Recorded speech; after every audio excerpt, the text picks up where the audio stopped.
Police എന്നൊരു തലക്കെട്ടും എല്ലാ police സ്റ്റേഷനുകൾക്കും നല്ല ഒരുപോലത്തെ പെയിന്റും അടിക്കുകയും ഇങ്ങനെ ആഭ്യന്തര വകുപ്പ് മന്ത്രി വന്ന് പോലീസ് നന്നാകാൻ പോവുകയാണെന്നുള്ള അദ്ദേഹത്തിന്റെ കേവല വാചാടോപങ്ങൾ അവതരിപ്പിക്കുകയും ചെയ്തുകൊണ്ട് പോലീസ് നന്നാവുമെന്ന് എനിക്ക് തോന്നുന്നില്ല. പോലീസിനെ കുറിച്ചുള്ള എക്കാലത്തെയും വലിയ സംഗതി ഇതാണ്. കൊളോണിയൽ കാലത്തിന്റെ എല്ലാ ദുഷിച്ച ഭാരങ്ങളും പേർന്ന ഒരു സംവിധാനമാണത്. അതിനെക്കുറിച്ച് MP ഗോവിന്ദനോട് ചോദിച്ചാൽ അദ്ദേഹം പറയും അത് എന്ന് വെച്ചാൽ ഞങ്ങൾക്ക് മാത്രമായി നന്നാക്കാൻ കഴിയുന്ന ഒരു സംവിധാനമല്ല, അത് ഭരണം വേറെ ഭരണകൂടം വേറെ എന്നൊക്കെ അദ്ദേഹം വിശദീകരിച്ച ഓർമ്മയുണ്ടല്ലോ. അപ്പോൾ അതുകൊണ്ട് പോലീസ് ഏതൊരു സർക്കാരിൻ്റെ കാലത്തും പെരുമാറിയിട്ടുള്ളത് അതിന് തോന്നുമ്പടിയാണ്. ഈ രമേശ് ചെന്നിത്തല മന്ത്രിയായതിനു ശേഷവും ആ പോലീസ് അതിൻ്റെ സംഘപരിവാർ വിധേയത്വം പ്രകടമാക്കിയിട്ടുണ്ട്. പോലീസ് അതിൻ്റെ കയ്യിലെ കയ്യൂക്കിൻ്റെ സ്വഭാവം പ്രകടമാക്കിയിട്ടുണ്ട്. അതുകൊണ്ട് പോലീസ് അങ്ങനെ ഒരു ഭരണം മാറി രമേശ് ചെന്നിത്തലയെ പോലെ ദീർഘദർശിയായിട്ടുള്ള മനുഷ്യഭാവിയായിട്ടുള്ള ഒരു മനുഷ്യൻ വന്നിരിക്കുന്നു നമ്മുടെ തലപ്പത്ത്, നമുക്ക് മാറണം എന്നൊന്നും അവർക്ക് ഇതുവരെ ഒരു സിഗ്നലും കിട്ടിയിട്ടില്ല കേട്ടോ. ഇതുവരെ കിട്ടിയിട്ടുണ്ടെങ്കിൽ അവർ സിയാദിനെ ഇടിക്കുമായിരുന്നില്ല എന്നുള്ള നമ്മൾ മനസ്സിലാക്കേണ്ട കാര്യം. എന്ന് മാത്രമല്ല അങ്ങനെ കിട്ടിയിട്ടുണ്ടായിരുന്നല്ലോ അൻസിബയുടെ കേസിൽ അവർ കേസ് എടുക്കുമായിരുന്നാണ് നമ്മൾ മനസ്സിലാക്കേണ്ട കാര്യം. അങ്ങനെ കിട്ടിയിട്ടുണ്ടായിരുന്നുവെങ്കിൽ തദ്ദേശ വകുപ്പിൽ നിന്ന് കിട്ടിയിട്ടുള്ള സുഗതനെ ഇറക്കാനുള്ള നോട്ട് അത്ര ശരിയായ നോട്ടല്ലല്ലോ, അത് ആഭ്യന്തര സെക്രട്ടറി കൂടി ഒന്ന് നോക്കട്ടെ എന്ന് അവർ വിചാരിച്ചേനെ എന്നാണ് നമ്മൾ മനസ്സിലാക്കേണ്ട കാര്യം. അങ്ങനെ ഒരു സന്ദേശം ഉണ്ടായിരുന്നുവെങ്കിൽ ഇപ്പോൾ തദ്ദേശ വകുപ്പിൽ നിന്ന് കിട്ടിയിട്ടുള്ള കത്തിൻ്റെ അടിസ്ഥാനത്തിൽ ഒരു പുനഃപരിശോധനയിലേക്ക് വേണമെങ്കിൽ അവർക്ക് കടക്കാം. സുഗതൻ്റെ കേസിലെ കാപ്പ കേസിലെ BJP ക്രിമിനൽ കൗൺസിൽ ഉണ്ടല്ലോ.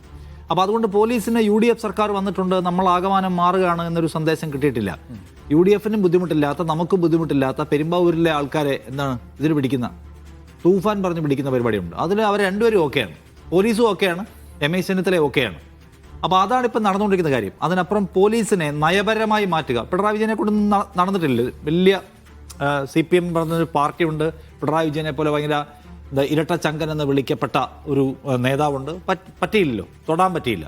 സോ ഞാൻ ചോദിക്കുന്നത് രമേശ് ചെന്നിത്തല എന്ന് പറയുന്ന നേതാവിൻ്റെ കയ്യിൽ പോലീസിനെ മനുഷ്യത്വ രൂപമാക്കി മാറ്റിയെടുക്കാൻ വേണ്ടിയിട്ടുള്ള പ്ലാൻ എന്താണ്, അതിനെന്തൊക്കെയാണ് ചെയ്യാൻ പോകുന്നത്, അവരോട് എങ്ങനെ ഇടപെടാൻ പോകുന്നു.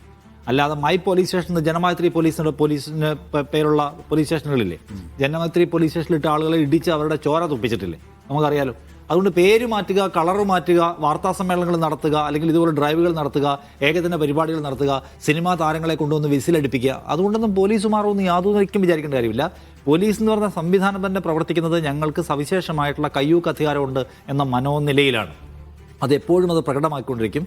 അപ്പോൾ അതിനെ മാറ്റുക എന്ന് പറയുന്നത് വേറെ തന്നെ ഒരു വളരെ സീരിയസ് ആയിട്ടുള്ള പരിപാടി, പ്രയത്നം ആവശ്യമുണ്ട്. രണ്ടാമത്തേത് ഇന്ത്യയിലെ പോലീസ് എത്രയോ വർഷമായി നമ്മൾ മനസ്സിലാക്കേണ്ട കാര്യം, ഇന്ത്യയിലെ പോലീസ് സംവിധാനം ചരിത്രപരമായി തന്നെ അത് വലതുപക്ഷ എക്കോസിസ്റ്റത്തിൻ്റെ ഭാഗമായിട്ട് പ്രവർത്തിക്കുന്ന ഒരു സാധനമാണ്. അത് ആരെ പ്രതികളാക്കണം, ആരെ മുൻവിധിയോടെ സമീപിക്കണം, ആരുടെ കേസുകൾ പരിഗണിക്കരുത്, ആരെ കിട്ടിയാൽ അപ്പോൾ തന്നെ അകത്തിടണം, ആർക്കെതിരെ തെറ്റായ കഥകൾ പ്രചരിപ്പിക്കണം, അത് IPS മുതൽ ഏറ്റവും താഴെത്തട്ടുള്ള കോൺസ്റ്റബിൾ വരെ അടക്കമുള്ള ആളുകൾ അത് പെരുമാറേണ്ടത് എങ്ങനെയാണ്. നമ്മുടെ മുമ്പിൽ വരുമ്പോൾ ജാതീയമായിട്ടുള്ള സമീപനം, നമ്മുടെ മുമ്പിൽ വരുമ്പോൾ മതപരമായ സമീപനം, നിറത്തോടുള്ള സമീപനം, രൂപത്തോടുള്ള സമീപനം. കേരളത്തിൽ പോപ്പുലർ ആയിട്ടുള്ള പല സിനിമകളൊക്കെ തന്നെ എടുത്ത് പരിശോധിച്ചാൽ മനസ്സിലാവും പോലീസിന്റെ സമീപനത്തിലെ പ്രശ്നം. ഇന്ത്യയിൽ ആകമാനം നോക്കിയാൽ കോൺഗ്രസ് ഭരിക്കുമ്പോഴായാലും BJP ഭരിക്കുമ്പോഴായാലും എല്ലാം ആരെ പ്രതികളാക്കണം, ഒരു സംഭവം ഉണ്ടായാൽ ആരെ ആദ്യം സംശയിക്കണം. ഇപ്പോൾ നമുക്ക് ഓർമ്മയുണ്ടല്ലോ, ഇവിടെ കേരളത്തിലെ ഒരു പ്രധാനപ്പെട്ട പോലീസ് ഉദ്യോഗസ്ഥൻ ട്രെയിൻ കത്തിയ കേസുമായി ബന്ധപ്പെട്ട സംഭവം ഉണ്ടായപ്പോൾ നടത്തിയിട്ടുള്ള വളരെ വിവാദ സ്വഭാവമുള്ള പരാമർശം, അദ്ദേഹം വരുന്നത് ഷഹീൻ ബാഗിൽ നിന്നാണ്, ബാക്കി ഞാൻ പറയേണ്ടതില്ലല്ലോ എന്ന മട്ടിൽ. ആ നിലയ്ക്കുള്ള മുൻവിധി നിറഞ്ഞ സമീപനം കേരളത്തിലെ അടക്കം പോലീസിനുണ്ട്. ഇപ്പോൾ കേരളത്തിൽ BJP കൂടുതൽ സീറ്റുകൾ ഉണ്ടാക്കിക്കൊണ്ടിരിക്കുകയും RSSകാർക്കും അല്ലെങ്കിൽ തീവ്ര ഹിന്ദുത്വം പറഞ്ഞ ആളുകൾക്കും കൂടുതൽ സ്വീകാര്യതയും കൂടുതൽ ഇടവും കിട്ടുകയും ചെയ്യുന്നു. സ്വീകാര്യതയല്ല, കൂടുതൽ ഇടം കിട്ടുന്നു. അത് പോലീസ് കണ്ടുകൊണ്ട് നിൽക്കുന്നു. ഇത്തരം സീരിയസ് ആയിട്ടുള്ള സംഗതികളെ മനസ്സിലാക്കാനും കേരളത്തിൻ്റെ ഒരു പൊതു താല്പര്യത്തെ മുൻനിർത്തി ഇടപെടാൻ കഴിയുന്ന തരത്തിൽ പോലീസിനെ മാറ്റി ചില്ലറ പരിപാടിയല്ല. അതിന് രമേശ് ചെന്നിത്തല ഈ കാണിക്കുന്ന ഗിമ്മിക്കുകൾ കൊണ്ടൊന്നും ഗുണമുണ്ടാവുമെന്ന് എനിക്ക് തോന്നുന്നില്ല. അതുകൊണ്ട് ഇപ്പോൾ ഈ പ്രഖ്യാപിച്ചിട്ടുള്ള മൈ പോലീസ് സ്റ്റേഷൻ എന്ന തരത്തിൽ ഗുണപരമായി ഇമ്പാക്ട് ചെയ്യാൻ പോകുന്ന ഒന്ന് എന്ന് വിചാരിക്കാൻ തക്കവണ്ണമുള്ള പ്രോജക്റ്റ് റിപ്പോർട്ട് ഇല്ലാതെ ഒന്നും പറയാൻ പറ്റില്ല. ഇത് കുറേ പ്രഖ്യാപനങ്ങളാണ്, പേരുകൾ പ്രഖ്യാപിക്കലാണ്, ടൈറ്റിലുകൾ ആൻഡ് ടാഗ് ലൈനുകൾ ഇടുകയാണ്. അതുകൊണ്ടൊന്നും ഗുണമുണ്ടെന്ന് എനിക്ക് തോന്നുന്നില്ല. സീരിയസ് ആയിട്ട് പോലീസിനെ പിടിക്കണം, പോലീസിന് വളരെ സ്ട്രോങ് ആയിട്ടുള്ള മെസ്സേജ് കൊടുക്കണം. എന്താണ് കൊല്ലത്തെ സംഭവം ഉണ്ടായപ്പോൾ സമ്പൂർണ്ണമായും പോലീസിനെ സംരക്ഷിക്കുന്ന വേറൊരു പിണറായി വിജയനല്ല നമ്മൾ കണ്ടത്, അല്ലേ? ഒരു തെറ്റും പോലീസിന് സംഭവിച്ചിട്ടില്ല, പിന്നെ ഈ പരാതി ഉള്ളതുകൊണ്ട് അന്വേഷിച്ചേക്കാം എന്ന് പറയാണ് രമേശ് ചെന്നിത്തല. ഒരു തെറ്റും പോലീസിന് സംഭവിച്ചിട്ടില്ല എന്ന് അദ്ദേഹം മുൻവിധിയോടെ പറയുന്നു. ക്രൈംബ്രാഞ്ചിൻ്റെ ഇൻവെസ്റ്റിഗേഷൻ ഈസ് ഗോയിങ് ഓൺ, നടന്നുകൊണ്ടിരിക്കും പറയാണ്. ഒന്നും സംഭവിച്ചിട്ടില്ല, പോസ്റ്റ്മോർട്ടം റിപ്പോർട്ട് കണ്ടതല്ലേ, പിന്നെ ഇത്രയും പേര് പരാതി പറഞ്ഞു, അന്വേഷണം നടക്കട്ടെ എന്നുകൂടി പറയാണ്. അങ്ങനെ ഒരു ആഭ്യന്തരമന്ത്രി പോലീസിനെ എവിടെ നന്നാക്കുമെന്നാണ് എനിക്ക് വലിയ ഹോപ്പൊന്നും ആക്കരുതില്ല.